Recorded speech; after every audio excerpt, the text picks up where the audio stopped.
Hello, I'm Dr. John Diepold, licensed clinical psychologist in Moorestown, New Jersey. I want to discuss with you and share some background about heart-assisted therapy and how you can use a component of heart-assisted therapy to assist you during these challenging times. Heart-assisted therapy in part gets its name because we are going to use the energy and the abilities of the heart to assist us.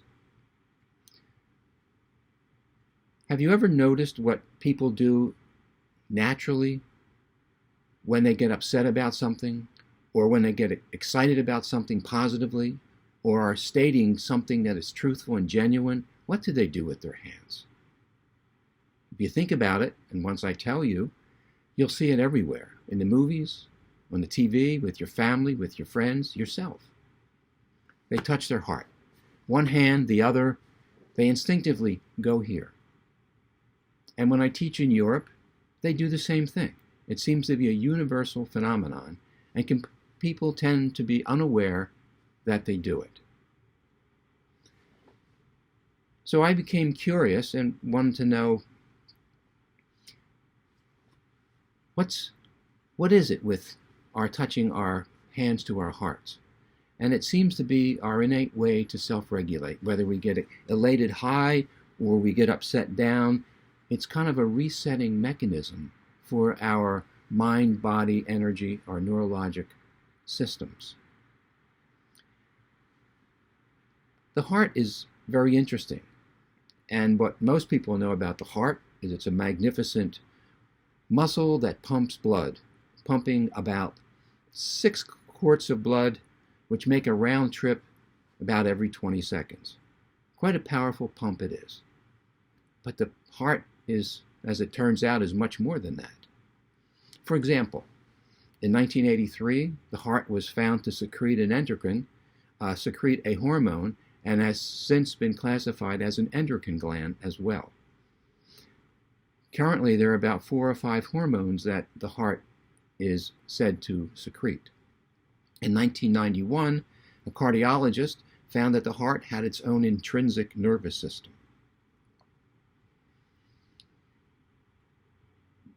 Developmentally, the heart is the first organ that develops in a fetus. It begins beating by about the 25th day. What's it beating? Information, sound waves, pulse waves, electromagnetic frequencies. Right from the very beginning, the heart begins to pulsate and direct information. Energy is information, traveling in frequencies. And of the 70 to 75 trillion cells in the human body, only the heart cells pulsate. And so from the very beginning, the heart has been orchestrating and conducting and influencing not only our development of ourselves, but seems to be a lifelong processor in monitoring and informing all that we do. Research from HeartMath Institute has shown back in the late 1990s or early 2000s that the heart produces the strongest electromagnetic field of any organ in the body, and up to 5,000 times greater than that produced by the brain. The research also shows, when they look at the communication between heart and brain along the vagus nerve, that 90% of the impulses are afferent, going from heart to brain. Only 10% brain to heart. Some conclude that it's the heart that tells the brain what to do, and not the other way around. So the heart is a major player. Not only something that we need to take care of for a healthy life, but also an organ and an energy structure that we can use to help take care of us. Heart-assisted therapy is a holistic, integrative, client-centered, mind-body energy form of psychotherapy. But I'm not here to talk about psychotherapy today. I'm talking about how all of us can use a component of heart-assisted therapy so that we can learn to self-regulate when we get upset about something, especially now in this time of quarantine and having to deal with the invisible foe of the COVID-19 coronavirus. Respiration is also key.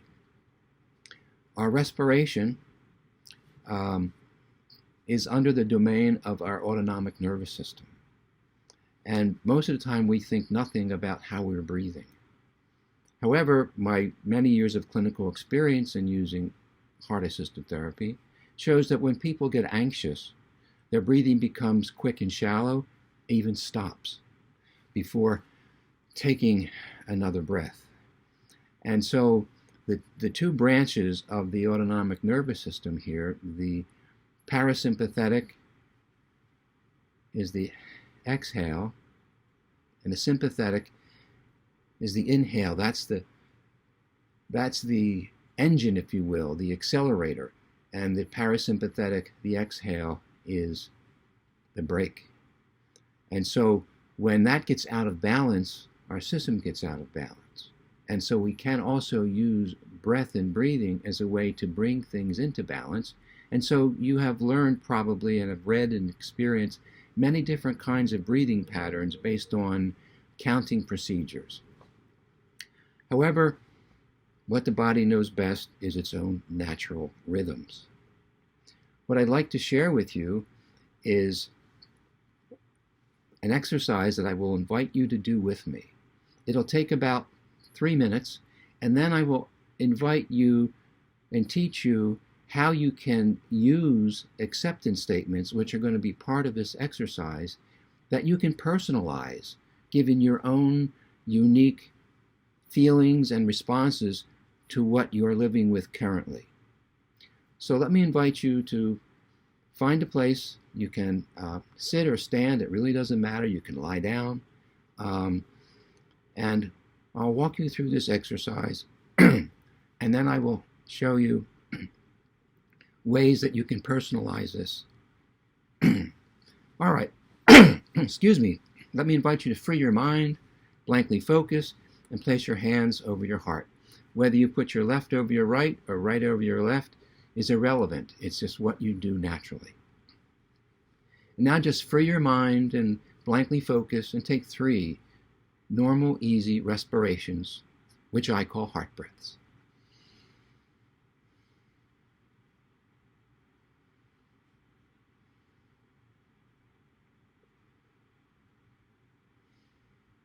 And now reversing your hands, and 3 more.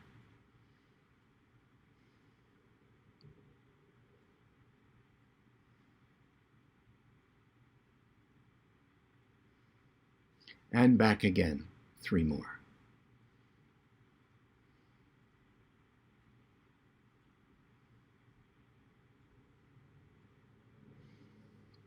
Good.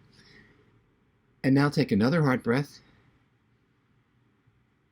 and say aloud, deep in my heart, I love and accept myself. Even though I'm living with this threat of the virus.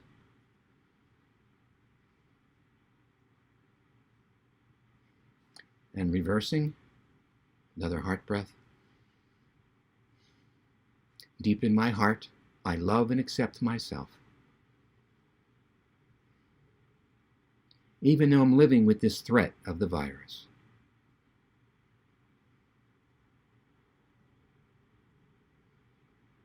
And then back again. Deep in my heart, I love and accept myself. Even though I'm living with this threat of the virus. And freeing your mind again and taking 3 nice, easy heart breaths.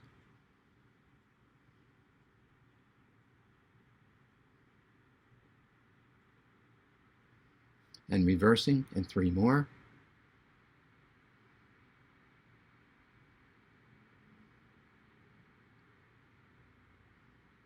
And back again, 3 more.